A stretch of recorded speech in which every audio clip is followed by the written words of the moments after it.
ఉమ్మడి యూనివర్సిటీ మంచి భవిష్యత్తు కోసం తెలుగు విద్యార్థులు ఇష్టపడే యూనివర్సిటీ. కాల్ 9059052378 9059052379.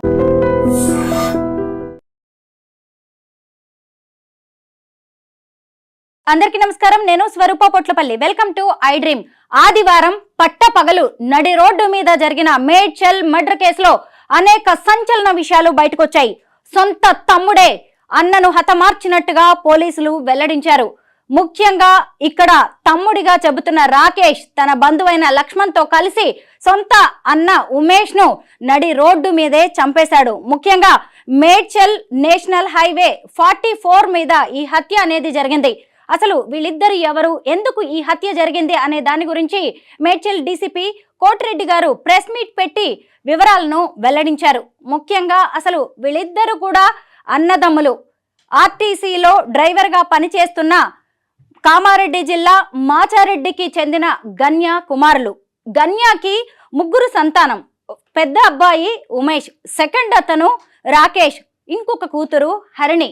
వీళ్ళందరూ కలిసి ఆర్టీసీ కాలనీలో నివాసం ఉంటున్నారు.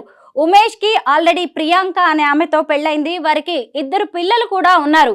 అయితే ఈ ఉమేష్ అనే వ్యక్తి కనీసం పెళ్ళయ్యాక పిల్లలు పుట్టాక కూడా ఎలాంటి పని చేయకుండా మద్యానికి బానిసై ఇష్టం వచ్చినట్టుగా వ్యవహరిస్తున్నాడు. ముఖ్యంగా భార్య పిల్లల్ని, తల్లిదండ్రులని, తోడబుట్టిన వాళ్ళని అతను రకరకాలుగా వేధిస్తూ ఉండేవాడు. అంటే ఇంట్లో వాళ్ళనంటే ఎవరైనా సరే అక్కడికి సరిపెట్టుకుంటారు, కొన్నాళ్ళంటే భరిస్తారు. కానీ ఇతని మీద కామారెడ్డి జిల్లాలో 14 వరకు కేసులున్నాయి. ఈ ఉమేష్ తాగుడికి బానిసై పని పాట లేకుండా ఇంట్లో వాళ్ళని, బయట వాళ్ళని వేధించడమే పనిగా పెట్టుకున్నట్టుగా తెలుస్తోంది.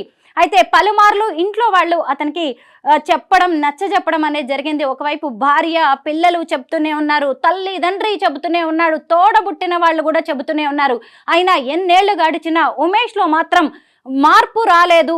వాళ్ళు చెప్పి విసిగిపోయారు. ఆదివారం కూడా అన్నదమ్ముల మధ్య ఇంట్లో గొడవ జరిగింది. ఆ తర్వాత ఇంకా ఎన్ని రోజులు చెప్పినా గానీ ఇతను వినట్లేదు అని చెప్పి రాకేష్ కోపోద్రిక్తుడయ్యాడు. అప్పటికే తన తల్లికి, మిగతా వాళ్ళందరికీ కూడా చెప్పడం జరిగింది. ఇతను ఎన్ని రోజులు బతికి ఉన్నా గానీ ఇంకా అసలు ఇతనితో ఏ విధమైన మంచి జరిగేలాగా లేదు కుటుంబానికి. అవసరమైతే ఈ అన్నని చంపేసి వదిన పిల్లల్ని నేనే చూసుకుంటాను అని రాకేష్ పలుమార్లు తన తల్లిదండ్రులతో చెప్పినట్టుగా కూడా తెలుస్తోంది. అయితే ఆదివారం తన అన్న ఇంటి దగ్గరికి ఉమేష్ తన బంధువైన లక్ష్మణ్తో కలిసి వెళ్ళాడు. అలాగే అతనితో పాటు తన ఫ్రెండ్స్ అయిన నవీన్, నరేష్, సురేష్ కూడా ఉన్నారు. వీరందరూ కూడా అన్న అద్దెకు ఉంటున్న ఇంటి దగ్గరికి వెళ్ళారు.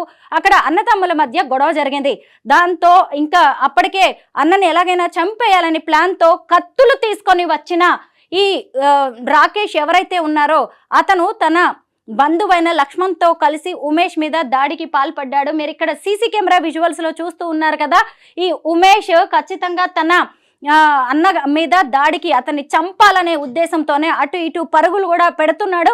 అక్కడే దగ్గరలో ఉన్న సీసీ కెమెరాలో ఈ విజువల్స్ అన్నీ కూడా రికార్డ్ అవ్వడం అనేది జరిగింది. తమ్ముడు ఎప్పుడైతే దాడి చేయడానికి కత్తులతో వచ్చాడో అంతే భయపడిపోయి ఉమేష్ అక్కడి నుంచి, ఇంట్లో నుంచి భయపడి పరిగెత్తాడు. మేడ్చల్ డిపో దగ్గరికి, ఆర్టీసీ డిపో వైపు అతను పరిగెత్తాడు. పరిగెత్తిన తర్వాత అక్కడి నుంచి ఇంకా అతను తప్పించుకోలేకపోయాడు. అప్పటికే వారందరూ చుట్టుముట్టి ఉమేష్ ని చంపడం అనేది జరిగింది. అసలు కసి తీరా లక్ష్మణ్, రాకేష్ 12 సార్లు ఉమేష్ ని కసి తీరా పొడిచి అక్కడికక్కడే చంపేశారు. అయితే అటువైపు అప్పుడే ఆర్టీసీ డ్రైవర్ గా పనిచేస్తున్న తన తండ్రి అయిన గన్య డ్యూటీ మీద బస్సులో వెళ్తూ ఈ విషయం తెలుసుకొని అక్కడే బస్సు ఆపేసి దగ్గరకు వచ్చి చూశారు. ఈలోగా సొంత అన్న హత్యకు గురయ్యాడు, ఉమేష్ హత్యకు గురయ్యాడు అనే విషయం తెలుసుకొని అతని తల్లి, భార్య ప్రియాంక, పిల్లలు అందరూ అక్కడికి వచ్చి రోధించడం అనేది మొదలైంది. ఇంకా అప్పటికి అక్కడ స్థానిక ఎస్ఐ సత్యనారాయణ తన బృందంతో వచ్చి కేసు నమోదు చేసుకొని ఉమేష్ని హాస్పిటల్కి తీసుకెళ్లారు. కానీ అప్పటికే అతను ప్రాణాలు విడిచారు. ఎందుకంటే 12 బలమైన కత్తిపోట్లు అతని మీద ఉన్నాయి. పైగా ఇంకా అతను బతకూడదు, చంపడమే లక్ష్యం అన్నట్టుగా రాకేష్, లక్ష్మణ్ అతని మీద దాడి చేశారు. అయితే కరెక్ట్గా ఎవరు దీని మీద అటాక్ చేశారు, ఈ అటాక్ వెనక ఉన్నది ఎవరు అనేది పోలీసులకి ఖచ్చితంగా తెలుసు. కాబట్టే 12 గంటలు తిరిగేసరికి వాళ్ళందరినీ అరెస్ట్ చేశారు. అంటే తమ్ముడైన రాకేష్తో పాటు ఇంకొక వైపు అతని బంధువైన లక్ష్మణ్, నవీన్, సురేష్, నరేష్ ఐదుగురిని పోలీసులు అరెస్ట్ చేశారు. అరెస్ట్ చేసి తీసుకొచ్చేసి ప్రెస్ మీట్ పెట్టి మరి అందరికీ వాళ్ళని చూపించడం అనేది జరిగింది. అలాగే హత్యకు వాడిన 2 కత్తులు, అలాగే వాళ్ళందరూ మాట్లాడుకొని మర్డర్ ప్లాన్ వేయడానికి ఉపయోగించిన 4 సెల్ ఫోన్స్, 2 బైకులు, బైక్ కీస్ అన్నిటిని కూడా పోలీసులు స్వాధీనం చేసుకున్నారు. మొత్తానికి పోలీసుల ఇన్వెస్టిగేషన్లో అనేక భయంకరమైన విషయాలైతే బయటకు వచ్చాయి. అన్న తాగుడికి బానిస ఎన్నిసార్లు చెప్పినా కానీ వినకపోవడం వల్లే తాము ఇలా హత్యకు పాల్పడాల్సి వచ్చిందని వాళ్ళు చెబుతున్నారు. మీరు చూసారు కదా, ఇదిగోండి చేతుల్లో కత్తులతో ఎలా తిరుగుతున్నారో అసలు చూస్తుంటేనే అంటే అక్కడ ఏం జరిగి ఉంటుందని మనం ఊహించుకుంటే కూడా చాలా భయంకరంగా అనిపిస్తోంది. ఇదిగోండి పొడిచిన తర్వాత చేతులు మొత్తం తుడుచుకుంటూ ఎలా వస్తున్నారో చూడండి. ఈ హత్యకు పాల్పడిన వాళ్ళందరూ కూడా అక్కడ సీసీ కెమెరాల్లో రికార్డ్ అయిపోయారు. విట్నెస్ కూడా కనిపిస్తూనే ఉన్నారు. అసలు అక్కడ జరిగిన కళ్ళ ముందే అందరూ రోడ్డు మీదే ఉన్నారు. ఆర్టీసీ బస్ డిపో ఏరియా అంటే జనం రద్దీగా ఉండే ప్రాంతం, ఆదివారం. దాంతో అందరూ చూస్తుండగానే ఈ హత్య జరిగింది. పైగా ప్రధాన కారణం ఏంటి అంటే ఉమేష్ ముఖ్యంగా మద్యానికి బానిసై కుటుంబాన్ని వేధించడమే అని చెబుతూ ఉన్నారు. ఎందుకంటే ఈ రాకేష్, అతని చెల్లెలైన హరిణి వీళ్ళిద్దరూ చదువుకుంటున్నారు. ఉమేష్కి అయితే పెళ్ళైంది. కుటుంబ భారం, బాధ్యతలు కూడా అతని మీద ఉన్నా కానీ అతను తన లోకంలో తనే ఉంటున్నాడు. దాంతో ఈ హత్యకు పాల్పడాల్సి వచ్చిందని వాళ్ళు పోలీసులకు వెల్లడించడం జరిగింది.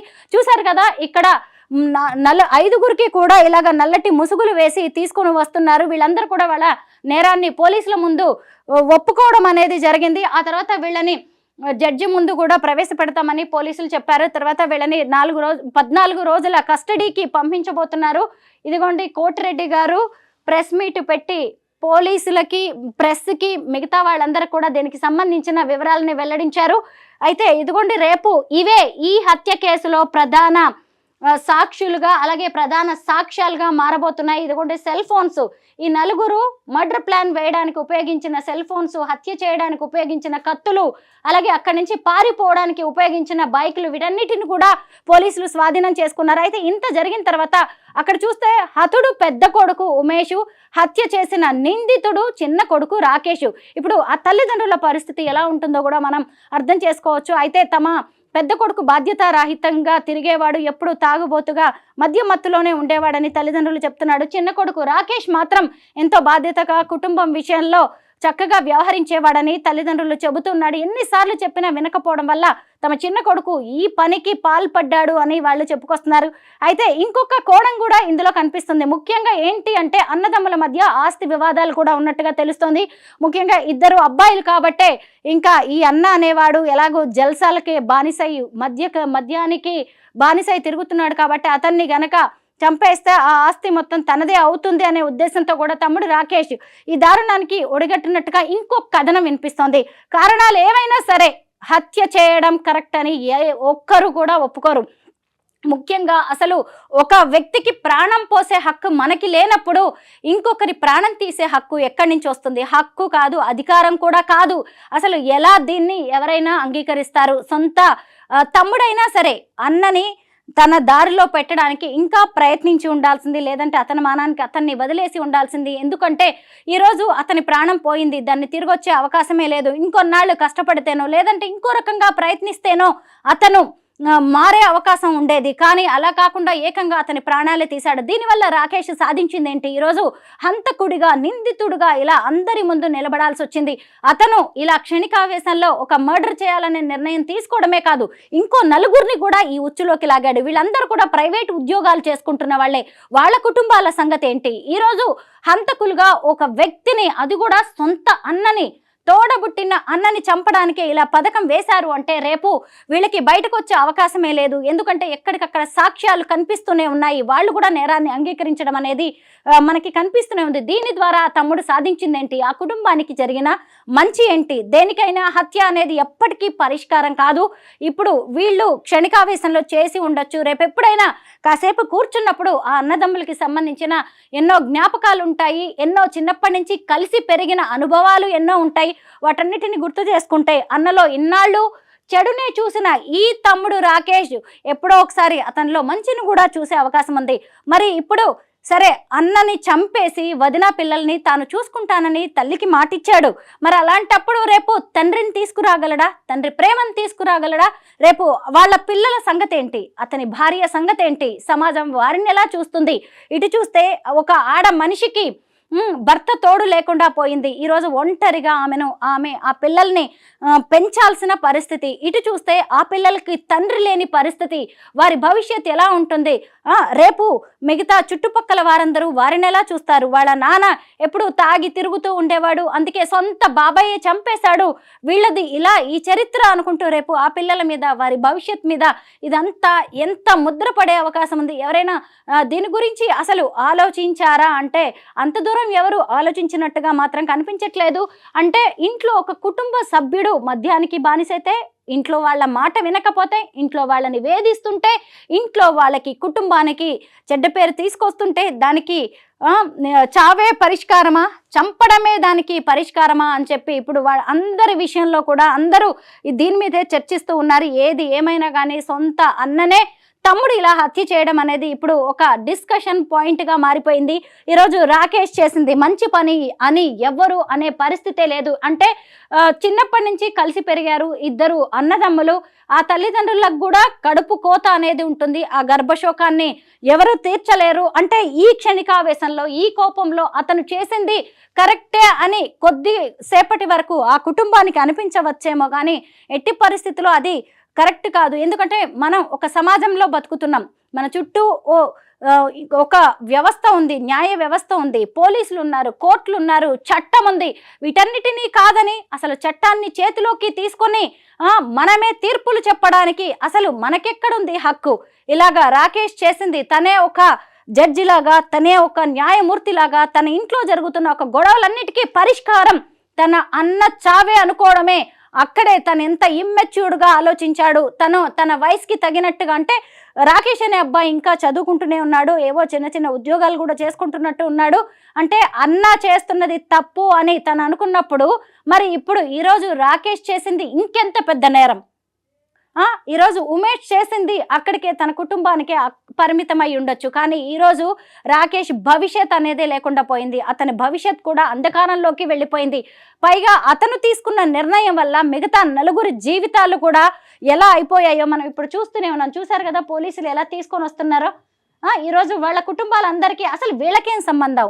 ఉమేష్కి అతను ఒక బాధ్యతారహితంగా ఇంట్లో తిరుగుతూ ఉండొచ్చు, కానీ వీళ్ళందరికీ ఏం సంబంధం? రాకేష్కి సంబంధించిన వ్యక్తులు ఆదివారం అందరూ ఎంతో సంతోషంగా ఏ చికెను మటను వండుకొని సంతోషంగా ఉండే సమయంలో ఈ ఇంట్లో మాత్రం ఒక మర్డర్ జరిగింది, అది కూడా నడి రోడ్డు మీద. ముఖ్యంగా ఈ రాకేష్ ఏమనుకున్నాడు?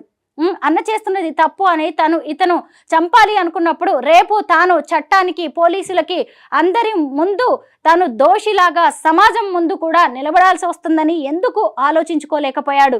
దీని ద్వారా తాను సాధించేదేంటి, తన కుటుంబానికి ఇచ్చేది ఏంటి అని ఎందుకు ఆలోచించుకోలేకపోయాడు? ఇవన్నీ ఆలోచించాడు, కానీ తాను అంత తొందరగా పోలీసులకు దొరుకుతాను అనుకున్నట్టు లేడు. అంటే తప్పించుకోవచ్చు చట్టం నుంచి, పోలీసుల నుంచి అనుకుని ఇలా ఆవేశంలో ఈ హత్య చేసినట్టుగా అయితే కనిపిస్తుంది. మొత్తం మీద పోలీసులు మాత్రం, మేడ్చల్ పోలీసులు ఈ కేసుని చాలా సీరియస్గా తీసుకున్నారు.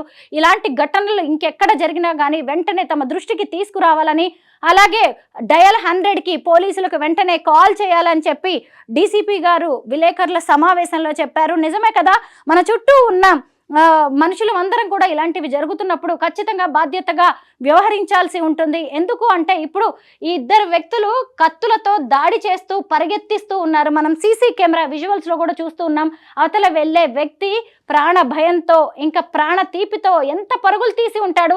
ఆ టైంలో చుట్టుపక్కల వాళ్ళందరూ చూస్తూనే ఉన్నారు. నడి రోడ్డు మీదే ఈ హత్య జరిగింది, కానీ ఎవరు ఆపే ప్రయత్నం చేయలేకపోయారు. ఎందుకంటే దుండగుల చేతుల్లో పెద్ద పెద్ద 2 కత్తులు ఉన్నాయి. ఒకవేళ మన దగ్గరికి, మన మీదికి వస్తే మనం ఏం చేయగలం? మన ప్రాణాలు కాపాడుకోవడమే ముఖ్యం అన్నట్టుగా అందరూ చుట్టుపక్కల వాళ్ళు ప్రేక్షకుల్లా నిలబడి అదంతా చూస్తూనే ఉన్నారు తప్ప ఎవరు ఆపే ప్రయత్నం కూడా చేయలేదు. అయితే దీన్ని ఉద్దేశించే పోలీసులు చెప్పడం జరిగింది, ఇలాంటి ఘటనలు ఏం జరుగుతున్నా కానీ వెంటనే తమ దృష్టికి రావాలని, పైగా పౌరులుగా మీరందరూ కూడా స్పందించాలి అని డీసీపీ గారు చెప్పడం అనేది జరిగింది. ఇంకొక వైపు ఈ కేసుని చాకచక్యంగా కొన్ని గంటల్లోనే ఛేదించిన ఈ పోలీస్ సిబ్బందిని కూడా ఆయన అభినందించడం అనేది జరిగింది. పైగా రివార్డుల కోసం, అవార్డుల కోసం వారి పేర్లను కూడా పంపిస్తున్నామని చెప్పారు. మొత్తం మీద ఈ ఎపిసోడ్లో మాత్రం నిజంగా ఏ మాత్రం ఒక్కటి కూడా హర్షించదగిన పాయింట్స్ కానీ ఇది కరెక్ట్ అనడానికి సంబంధించిన విషయం కానీ ఏది కనిపించట్లేదు. కారణాలు ఏవైనా కానీ ఎవరికి కూడా మరో వ్యక్తిని హత్య చేసే అధికారం, హక్కు లేవు. ముఖ్యంగా ఇలా ఆస్తి గొడవలో లేదంటే మద్యానికి బానిస ఈ చాలా చిన్న చిన్నవి, రేపు కాకపోతే ఎల్లుండి కాకపోతే మరొక రోజు భవిష్యత్తులో వాళ్ళు మారే అవకాశం ఉంటుంది. అంత మాత్రానికే ఎవ్వరు కూడా ఇలా ప్రాణాలు తీయకూడదని పోలీసులు కూడా చెబుతూ ఉన్నారు.